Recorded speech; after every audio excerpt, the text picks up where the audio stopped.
एक गाणं आहे सुप्रसिद्ध. दुश्मन ना करे दोस्त ने वो काम किया है, उम्र भर का गम हमें इनाम दिया है. गेले जवळपास 38 वर्ष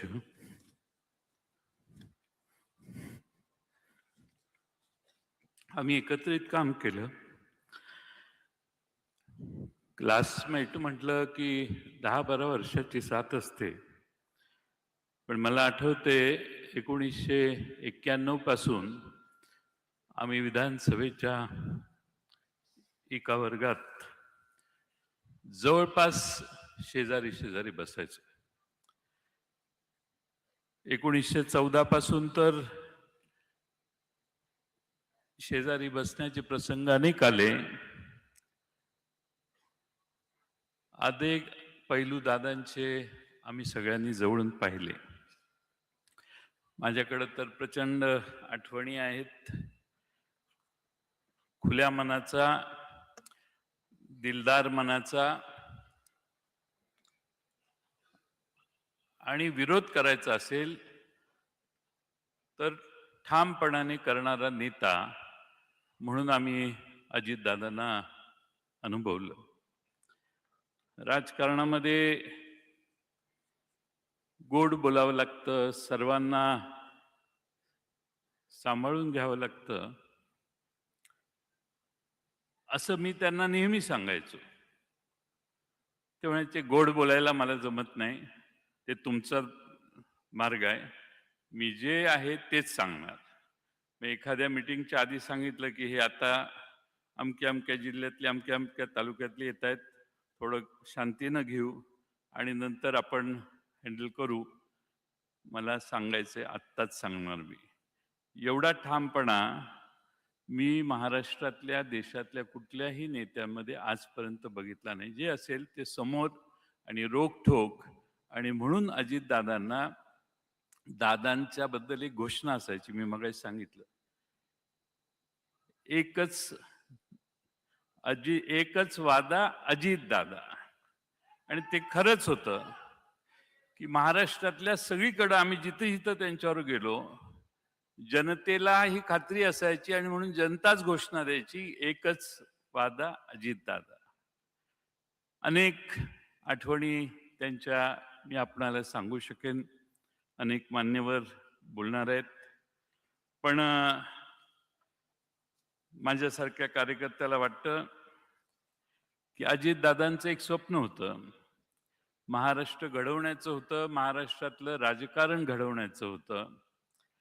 आणि त्यासाठी हळूहळू पुन्हा मैदान तयार करावं, हळूहळू संघटना आणखीन जोरदारपणाने वाढवावी आणि एकसंघपणाने या मैदानात अधिक ताकदीनं काम करावं, हे दादांचं स्वप्न होतं. आणि हे स्वप्न पाहत असतानाच नियतीने मोठा घात केला. मी दादांना फार जवळून पाहिलं अलीकडच्या काळात. प्रचंड महत्वाकांक्षी आणि कुठल्याही आव्हानाला तोंड देण्याची मानसिकता असणारे दादा मी फार जवळून बघितले. आणि म्हणून आज मला म्हणावं लागतंय की प्रचंड मोठ्या महत्वाकांक्षेची राख रांगोळी त्या अपघाताने झाली. आज अजित पर्वाचा अस्त झाला असं म्हटलं तर वावगं ठरणार नाही. खरं म्हणजे वाऱ्यासारखा महाराष्ट्रभर फिरणारा दादा एका क्षणात शांत कसा झाला, हे आजही महाराष्ट्राला कोडं आहे. अजितदादांना टापटीप आवडायची, पण व्यक्तिगत संबंध अजितदादा फार सुरेख सांभाळायचे.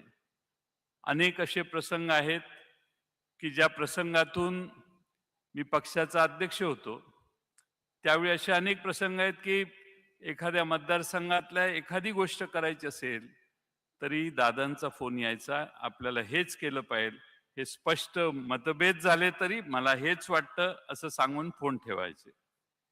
त्यामुळे स्वतःचं मत मांडायला दादा कधी कसरले नाही. आम्ही एका पक्षात फार वर्ष काम केलं.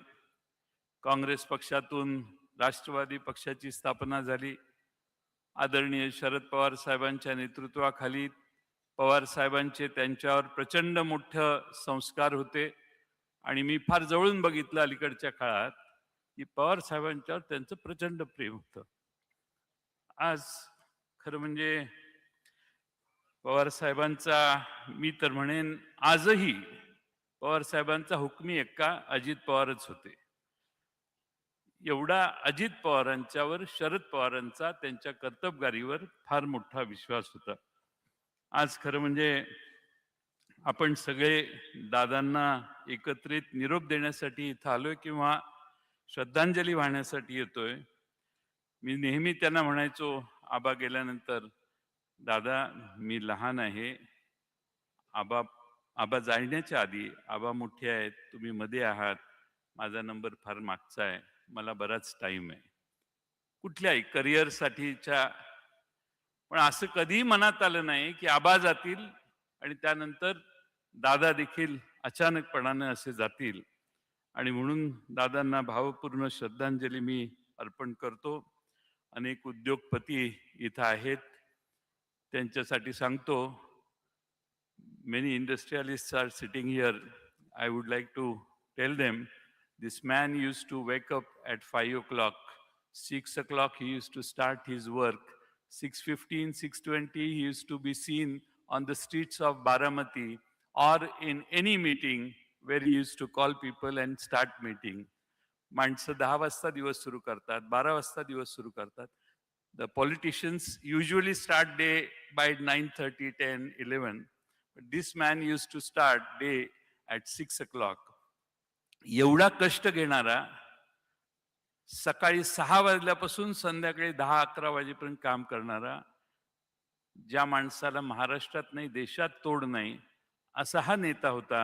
आणि म्हणून आज त्यांच्याविषयी आदरांजली वाहताना आम्हालाही फार दुःख होतंय, आपल्या सगळ्यांनाच दुःख आहे.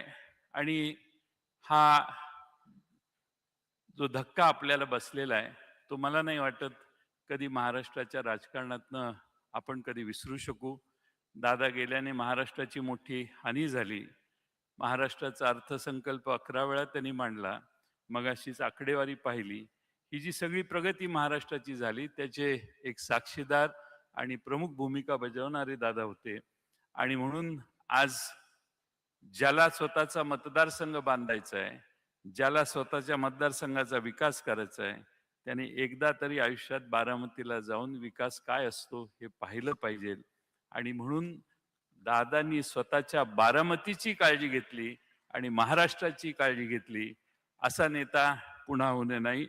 आणि म्हणून जाताना मी एवढेच म्हणतो, चिठ्ठी ना कोई संदेश, जाने वो कौन सा देश. चिट्ठी ना कोई संदेश, जाने वो कौन सा देश, जहां तुम